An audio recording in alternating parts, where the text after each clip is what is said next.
Taxes are essentially contributions we make to our country's functioning. When we earn, spend, or make profits, a portion goes to the government. This money is used for essential services like defense, healthcare, and education. Taxes also influence our behavior and guide us towards certain actions. Despite not being the most exciting topic, taxes plays a crucial role in maintaining infrastructure and public services. This video explored taxes, their impact on investment, and the strategies to minimize tax burden on various assets. Welcome to holisticinvestment.in. First, let us look at the types of taxes. There are two main types of taxes, direct and indirect. First, direct taxes. Direct taxes are levied directly on your income and profits, including salaries, rents, interest, dividends, and more. The principle behind the direct taxation is simple. The more you earn, the more tax you pay. In India, income tax is a prime example, with rates varying based on income brackets. As our earnings rise, the corresponding tax rates also increase, creating a fair and progressive taxation system within the nation. These slab rates are summarized in the table here. Additional surcharges and cess may also apply, particularly for higher income individuals. As of financial year 2023-24, an additional 4% education and health cess is imposed in addition to the income tax rate. The surcharge begins at 10% and escalates significantly to reach 37%, resulting in an overall effective rate of 42.7 for those with an annual income exceeding Rs 5 crores. Next, indirect taxes. Indirect taxes, on the other hand, are imposed on goods and services you purchase, such as the Goods and Service Tax, GST. These taxes are not directly linked to your income, but are incurred when you buy goods or services. Alcohol and petroleum are exemptions to GST, subject to separate taxation policies by the government. Next, income tax calculation. It involves adding up various types of income, deducting exempted income and deductions, resulting in taxable income. This taxable income is then subject to different tax slab rate. Individuals earning less than Rs 5 lakh may qualify for a rebate. Taxpayers can choose between old and new tax regimes, each with its own implications. Next, we are moving into the important part, the strategies for reducing the tax burden. Here are some simple steps to reduce your tax burden. Opt for items with little to no GST when possible. Familiarize yourself with exemptions, deductions, and rebates such as insurance premium, NPS, NSC, home loans, and Section 80G donations. Consider investing in equity-linked savings scheme, ELSS, under Section 80C for a deduction of up to Rs 1.5 lakhs on your gross income, though you will need to keep your money in it for minimum 3 years. Next, reducing taxes on income and gains from assets. Let's talk about different investment options and taxation. First, real estate. Income from real estate. Rental is taxed at slab rate, increasing your total taxable income. Profits from property sale are categorized as short term if held for 2 years or long term if held for more than 2 years. Short term gains are taxed at your slab rate. Long term gains are taxed at a fixed rate of 20% with benefit of indexation. Strategies to reduce tax include reinvesting gains into another property under Section 54 or investing in Section 54 EC bonds within 6 months of sale. Section 54 EC bonds include Rural Electrification Corporation Limited, National Highway Authority of India, Power Finance Corporation Limited, and Indian Railway Finance Corporation Limited. The threshold here is Rs 50 lakhs.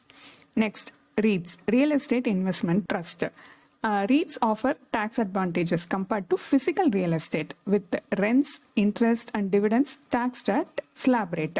After 3 years, REITs qualify for long-term investment taxation, with short-term gains taxed at 15% and long-term gains taxed at 10%. Next, gold. Gold investment can yield profits over time. Taxation on physical gold, gold ETF or indexed funds, and sovereign gold bonds varies. Holding period for physical gold and gold fund is 3 years. Short-term gains are taxed at slab rate and long-term gains at 20% with indexation benefit. Sovereign gold bonds offer tax-free long-term gains after 8 years and provide an annual interest of 2.5%, which is taxable. Next, debt. Fixed deposit interest is taxed at slab rates, while Provident Fund and PPF offer triple E tax benefit. Investments can be claimed as deductions and interest and withdrawal are tax-free. Before 2023-24, debt mutual funds qualified as long-term investments after 3 years. Short-term capital gains were taxed at slab rate, while long-term gains faced a 20% tax rate with the added benefit of indexation. Amendment to Finance Bill 2023 scrapped the indexation benefit on debt mutual funds. They will now be taxed at investors' slab rates. These changes will bring taxation of specified mutual funds at par with fixed deposits. But other investment benefits like SIP, SWP, and partial withdrawals, the debt mutual funds outscore the fixed deposits. Debt funds offer the advantage like no TDS and deferred taxation until redemption, making them favorable compared to FDs. Next, equity. Equity investments qualify as long-term after a year, offering low tax rates on gains. Short-term gains are taxed at 15%, while long-term gains are taxed at 10% after a yearly profit of rupees 1 lakh.